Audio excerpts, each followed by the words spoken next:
Hi guys, welcome back to our channel Finance for Beginners. Today in this video I'm going to show you how to log into your Dominion Payroll.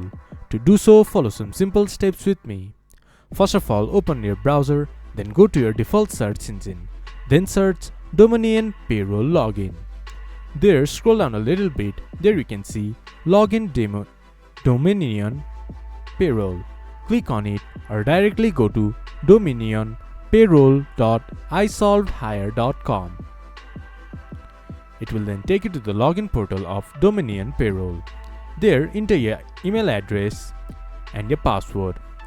Once you have entered your login credentials, click to login. Then you should be able to access your Dominion Payroll. If you have forgot your password, you can get help by clicking to Forgot Your Password. This much for today's video. If you guys find our video helpful, please leave a like and comment. And do not forget to subscribe our channel and hit the bell icon. I'll see you guys again in our next video. Thank you for watching.